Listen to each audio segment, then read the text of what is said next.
도덕경 63장에 보면은 그런 말이 나옵니다. 필작어세. 한문인데 필작어세. 반드시 필, 만들작, 어조사어, 가늘세. 필작어세라는 말이 도덕경에 나옵니다. 이 말을 풀이하면은 뭐냐? 천하의 큰 일은 반드시 아주 미세한 것부터 시작이 된다. 그 뜻이에요. 천하의 큰 일도 그 시작은 아주 미미하다라는 그 한문 수거가 도덕경에 나오는 필작어세라는 단어입니다. 자, 여러분들, 왜 내가 이렇게 이 말로 화두를 던지느냐? 아마 짐작하실 거예요. 오늘 성경에 겨자씨 얘기도 나왔어. 신부님이 아마 연관을 시켜서 뭔가 얘기하시려고 하나 보다 라고 짐작 다 하셨죠. 여러분들은 이제 몇 년 동안 들으셨으니까 이제 귀들도 이제 고급이 되셔가지고 한마디 하면 5마디를 알아들으실 거라고 믿어요. 세상의 큰 일도 자꾸 미세한 것부터 시작이 된다. 출발이 된다. 이것과 오늘 예수님이 얘기하신 그 겨자씨. 겨자씨도 보면 어때요? 바람 불면 다 날아갈 정도로 작은데 이게 커지면 어떻게 된다고요? 새들이 날아와서 둥지를 지을 정도로 큰 나무를 바뀐다. 비슷한 얘기죠? 필작어세나 이 겨자씨의 자라는 모습이나 보면 비슷해요. 여러분들, 예수님이 공생활 시작하시면서 첫 번째로 치유시키고 구마시킨 사람들이 누구였느냐? 정말 작은 사람들이었어요. 작은 사람이라고 하는 건 키가 작다는 게 아니죠. 그 시대에 정말 힘 있는 사람들이 볼 땐 버러지만도 못한 그런 사람들이었어요. 예수님이 공생활 하시면서 하신 구원의 역사, 그 첫 번째 주인공들은 큰 사람들이 아니라 작디 작은 사람들이었습니다. 나병 환자, 또 백부장의 종, 또 장님, 또 귀머거리, 마귀 들려서 집안의 왼수가 된 부마자들, 그 시대에 정말 작은 사람들이었어요. 있는 자들이 예수님을 처음 만난 게 아니랍니다. 자만자족하는 부류들이 예수님의 첫 번째 만남의 대상이 아니었던 거죠. 우리는 여기서 아주 큰 원칙이 나옵니다. 그 원칙은 뭐냐? 예수님을 만나려면 예수님이 내 영혼에, 내 썩어 문드러지는 이 몸뚱아리에, 병든 몸에, 암에 걸려있는 내 몸뚱아리에 손을 대시려면은 제일 중요한 조건이 내가 작은 자가 되어야 된다는 거예요. 이게 원칙이에요. 작은 자만이 예수님을 만났어요. 스스로 큰 자들은, 스스로 만족하고 살아가는 사람들은 예수님이 필요 없는 거죠. 아프지도 않고 돈도 많고 곳간에 창고에 재물도 쌓여 있는데 저 나자렛 촌놈을 왜 쫓아다녀? 필요 없었던 겁니다. 그래서 하느님의 나라는 작은 자 안에서 출발합니다. 여러분들이 예수님 만나서 천국을 향하시려면 늘 여러분들이 뒤를 돌아봐야 될 것이, 오늘 내가 큰 자처럼 살았는가? 아니면 작은 자처럼 살았는가? 물론 우리는 악에 대항하기 위해서는 바위돌처럼 커져야 되지만 예수님의 손바닥 위에 올라가려면 작은 조약돌처럼 작아야 돼요.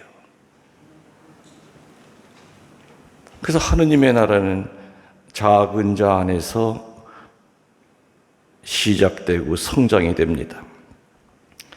성경에서 얘기하는 작은 자라고 하는 것은 누구냐? 예상치 못한 고통과 십자가를 지고 가는 사람들을 작은 자라고 성서에서는 얘기합니다. 고통과 십자가를 지고 가는 사람들이 성서적인 의미의 작은 자입니다. 인간은 과연 고통과 십자가를 지지 않고 작아질 수 있을까? 제 사제생활 40여 년의 경험에 의하면 절대 불가능합니다. 그래서 고통은 신비로운 거고 예수님이 인간 구원의 길에 그 많은 방법 중에서도 그 처절한 그 길을 택하신 이유가 그겁니다. 인간은 고통을 당하면 고독해지고 외롭고 힘이 듭니다. 나는 너무너무 힘든데 내 옆에 자고 있는 내 남편은 코를 골고 자요. 이 세상에 나 하나뿐이죠. 인간은 고통을 당하면 고독해지고 외로워집니다. 그래서 그전에는 안 보이던 게 보여요. 도움을 청하고 싶은 거예요. 그전에는 자신만만해서 건강, 일주일에 몇 번 산을 다니고 내가 지금 체력은 난 30대야. 그러다가 갑자기 몸이 쇠약해지고 병이 들리면은 막 꺾이죠. 고통과 십자가를 통하여 작아진 사람들을 통하여 예수님은 구원의 역사를 만들어 가신다는 얘기입니다. 늘 작은 자 안에 머무시기를 바라는 것이 예수님이 우리를 만나는 대원칙입니다. 그래서 저도 늘 그렇게 기도합니다. 주님, 사제로서 신자들을 지키기 위하여 세상의 악과 마귀 앞에서는 큰 바위처럼 저는 살고 싶습니다. 신자들의 벽이 되고 싶습니다.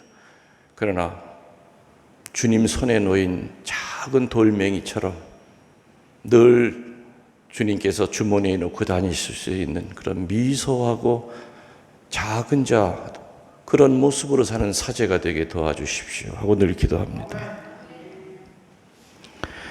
가난한 자나 병든 자, 실패한 자나 고통받는 자들 안에서 하느님의 나라는 빛나고 분명 성장합니다. 세리나 창녀, 나병 환자, 귀머거리 등 이들은 그 시대에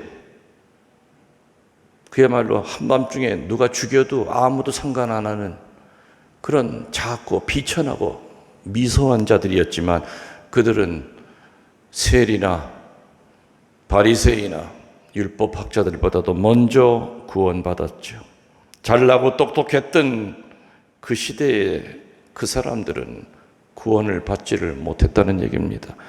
그래서 거듭 얘기하거니와 예수님 만나는 제일 큰 원칙이요 출발점은 내가 커 있으면은 절대로 예수님은 나한테 오시질 않습니다. 작아져야 됩니다. 작은 자가 되어야 됩니다. 겨자씨보다도 더 작게 살려고 했어야 됩니다. 미소한 자가 되어야 됩니다. 근데 신부님 어떻게 해야 미소하고 작은 자 됩니까? 청하세요. 신부님 그 청하면 또 고통이랑 십자가가 오는데 그 왜 청해요?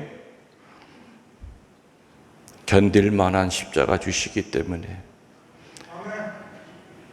예수님도 우리들 만나고 싶거든요.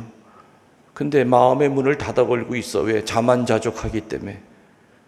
하여튼 저 문을 열려면 방법은 저 문을 열고 싶어서 쟤를 만나고 싶은데 만나는 방법은 견딜 만한 십자가를 주시는 것밖에 없었던 거죠.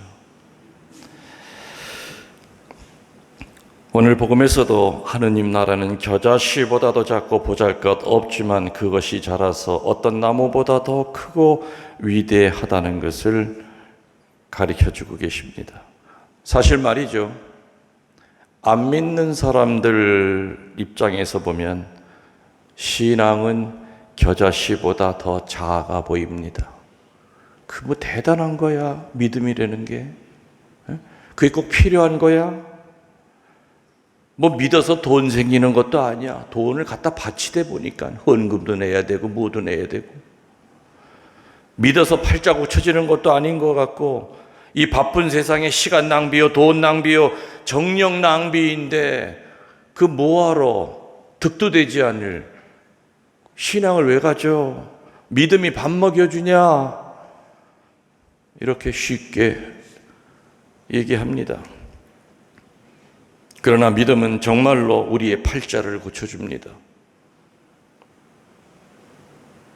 나도 팔자가 고쳐졌고 여러분들도 다 팔자가 좋은 팔자예요, 나쁜 팔자예요?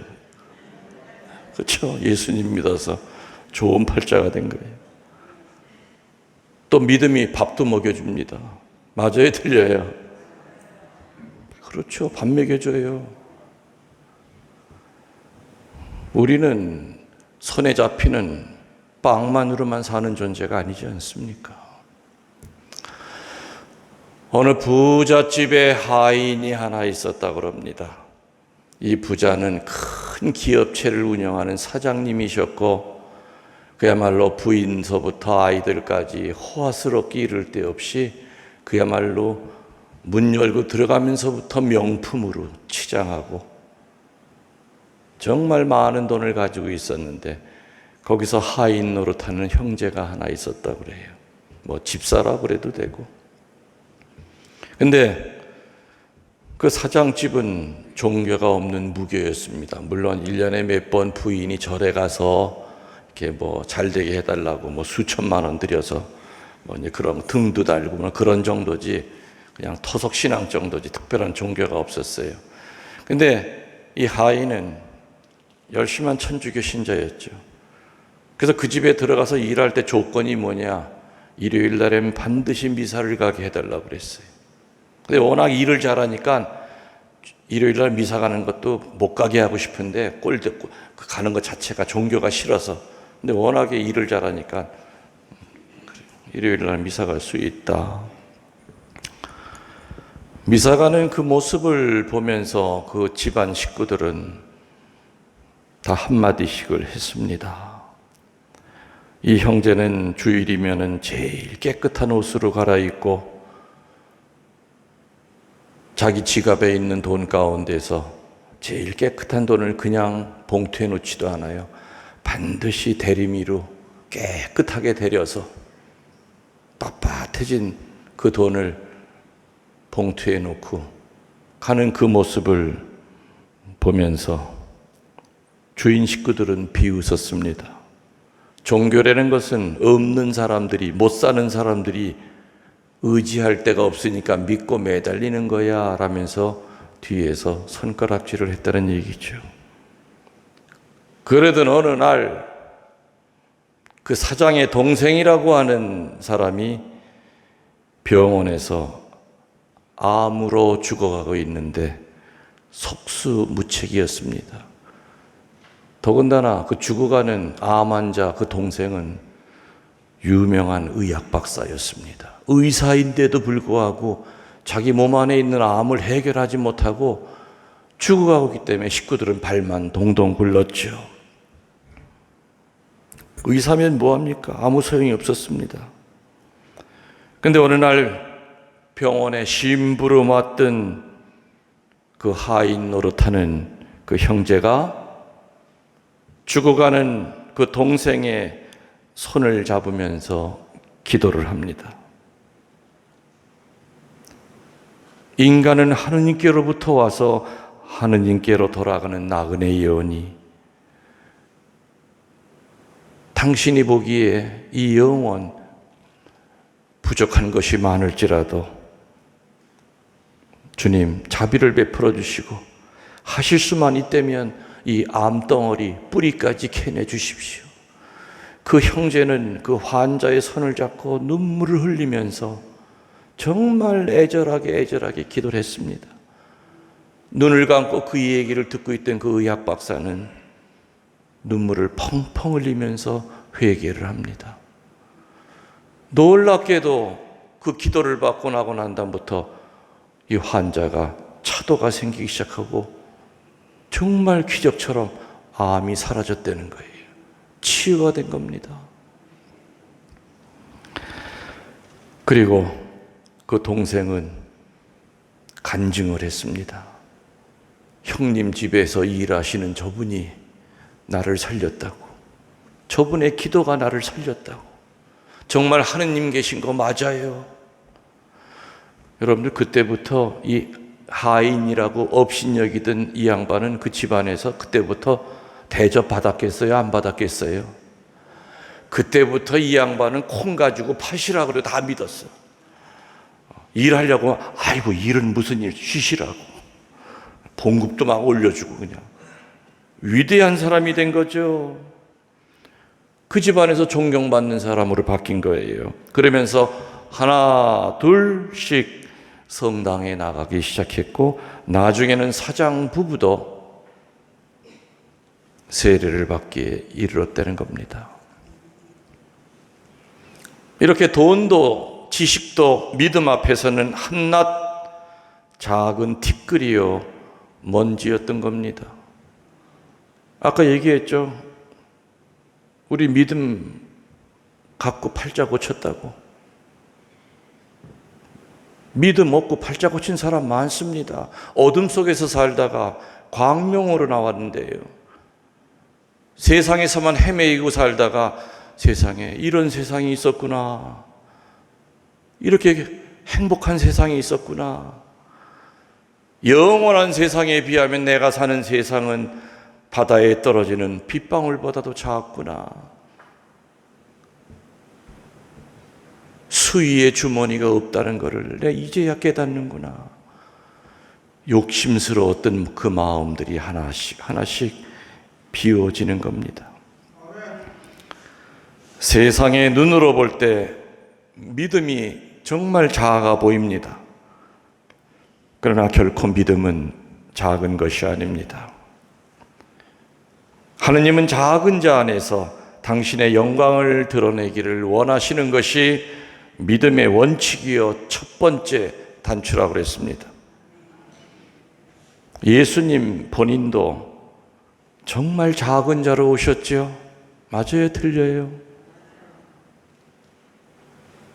혹시 여러분들 가운데 마구간에서 태어나신 분 한번 손 들어보셔. 있어요? 없어요? 우리 카타리나 수녀님은 어디서 태어났어요? 산부인과? 아니면 병원? 어디서 태어났냐고요? 병원.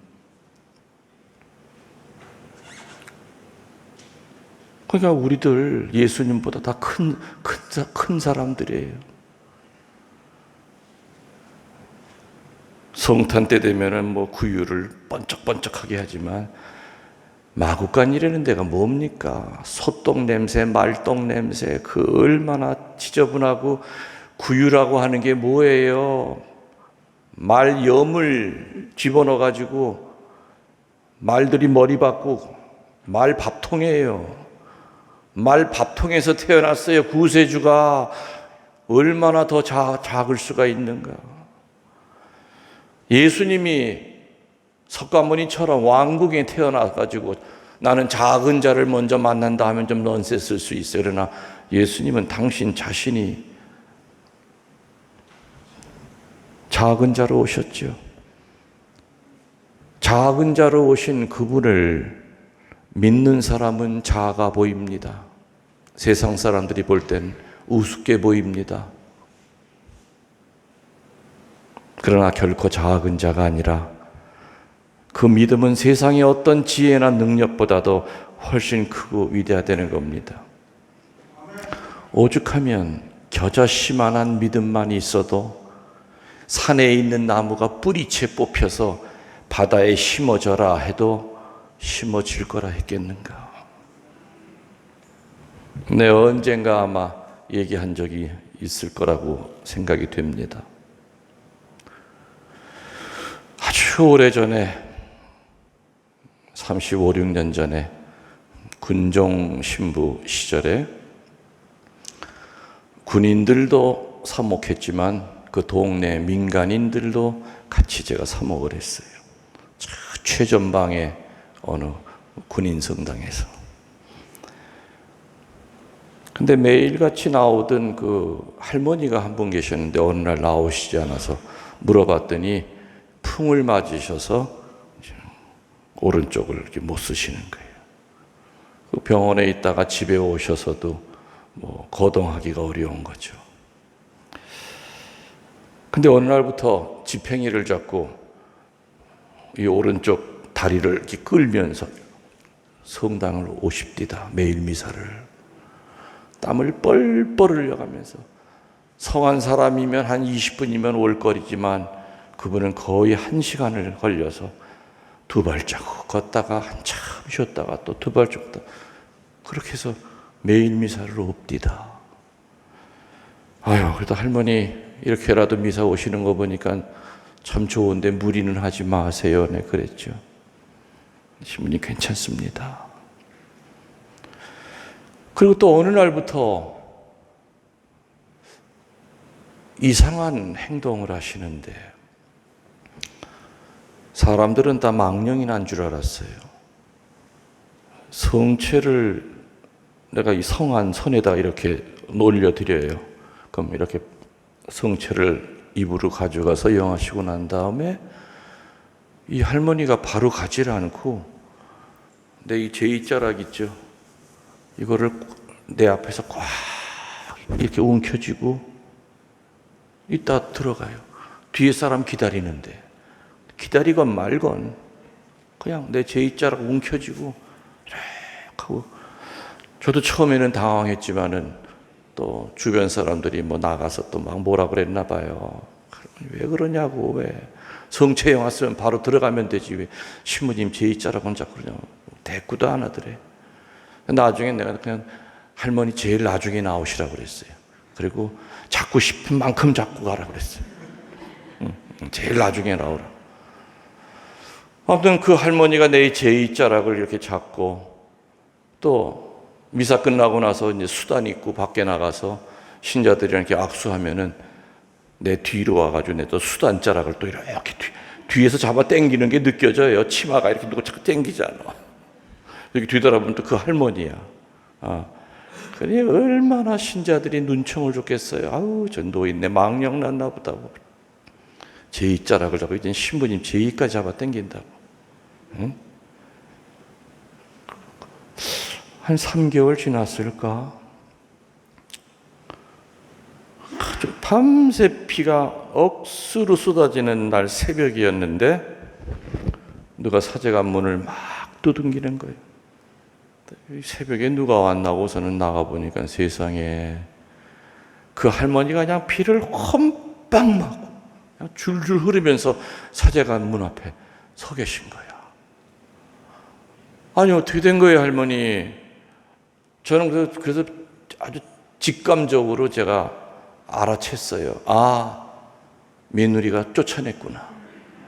그 집 며느리가 아주 못돼 먹었어. 아주 소문이 났어. 그 조그만 동네에 시어머니 병 들었다고 밥도 안 주고 그냥 껄핏하면 욕하고 폭력도 행사하고 그런 며느리였어요.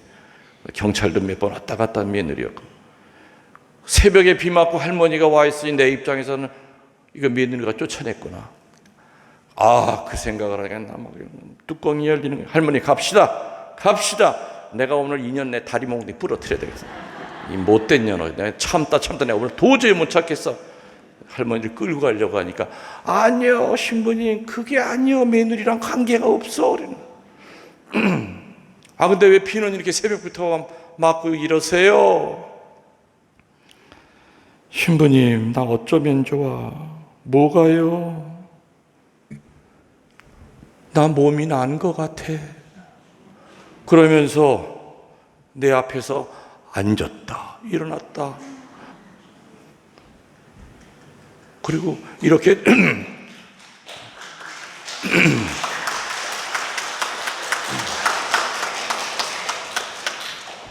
이 오른손이 이렇게 돌아갔었거든, 이렇게.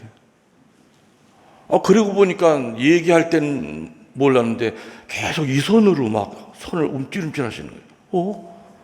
아이고, 이거 어떻게 된 거야, 우리 할머니? 들어보시라고, 잠깐 들어보시라고.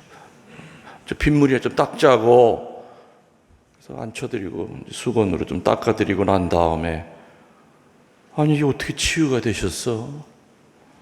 주님님, 제가 몇 달 전부터 주책 맞은 늙은이 소리 들으면서 신부님 제2자락 잡은 거 알지?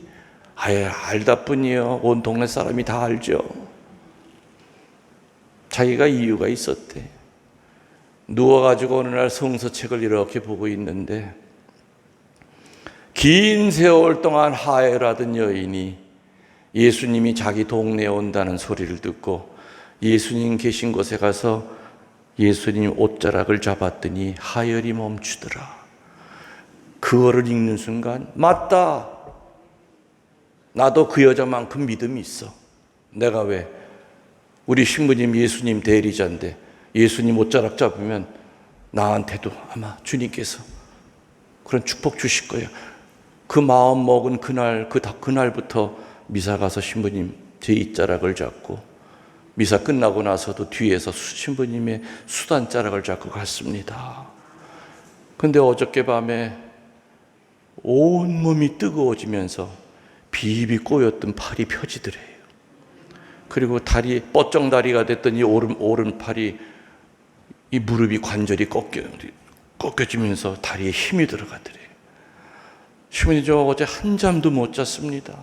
이 기쁜 소식 제일 먼저 신부님께 전해드리려고 왔습니다. 아이고, 신부님 감사합니다. 감사합니다. 그래서 내가 할머니를 끌어안고 그랬어요. 할머니, 이 사제의 이 제2자락이 무슨 능력이 있는 게 아니에요.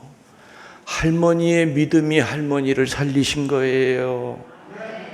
겨자씨만한 믿음만 있어도 나무가 뿌리채 뽑혀 바다에 심어져라 했거늘 할머니 믿음은 겨자씨보다 훨씬 큰 믿음이었습니다. 2000년 전에 주님의 옷자락 잡았던 하혈하던 여인이 있었다면 나도 그 정도는 할 수 있어. 그 여인의 믿음, 나도 그 정도는 있어. 할머니는 그 자신감을 갖고 주눅 들지 않고 다른 사람이 옆에서 뭐라고 떠들더라도 정말 매일같이 잡았고, 저는 제 일을 할머니에게 내드린 겁니다. 편하신 대로 1분을 잡고 계셔도 되고, 그래서 맨 나중에 나오십시오. 할머니 축하드립니다. 그때부터 그 할머니는 완전히 건강을 회복했어요. 완전히 제2의 삶을 사시면서, 강원도니까 산에 가면 나물이 많잖아요. 나물 뜯어다가 이렇게 좌판을 벌리고 장사를 해요. 그래서 거기서 판 돈 가지고는 다 성당에다 봉헌을 해요. 감사 예물 한 푼도 안 남기고 다 감사해요. 그때 내가 한참 군인 성당 지을 때였거든. 우리 신부님 고생하는데 벽돌값 마련해야 된다고 그 나물 해가지고 전부 다. 그래서 그 할머니가 나물 팔아가지고 그때 돈 36년 전 얘기인데 한 200여만 원 그때 나한테 주신 걸로 내 기억을 해요. 그때 돈으로 큰 돈이었죠. 물론 지금은 세상을 떠나셨죠. 그때도 뭐 70 중반이었었으니까.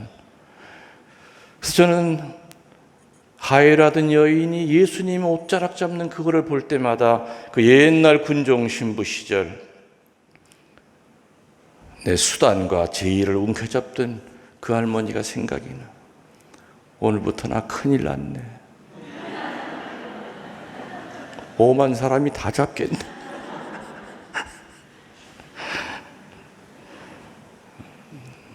미사 끝나고 여러분들에게 요즘은 이제 악수를 못하고 주먹질만 이렇게 하죠. 옛날에 제가 손을 잡아드렸죠. 제가 먼저 잡아드리는 거예요. 악수하자고. 바로 그런 이유 때문이에요. 여러분들, 이제 다시 한번 명심합시다. 하느님의 나라는 작은 자 안에서 시작이 됩니다. 그리고 예수님이 만났던 사람들, 예수님이 가까이 했던 사람들은 스스로 큰 자들이라고 했던 사람들과 만난 것이 아니라 작고 미소한 자들. 그래서 우리는 세상의 악과 싸울 때는 바위보다도 더 큰 모습으로 살아야 되지만, 예수님 만나려면 그분의 손 안에서 놓는 작은 조약돌이 되어야 됩니다. 그리고 현재 나에게 고통과 십자가가 오더라도, 그 십자가 고통 중에 있다 하더라도 바로 지금 이 순간이야말로 내가 작은 자 되는 절호의 찬스요, 예수님이 나에게 터치하시는 아주 중요한 순간이라는 걸 명심하면서 내 고통과 십자가 능히 견딜 만한 거 주신다는 걸 믿으면서 주님 안에서 작은 자 되도록, 미소한 자 되도록 노력합시다. 아멘. 모두 일어나시어 우리들의 신앙을 고백하겠습니다.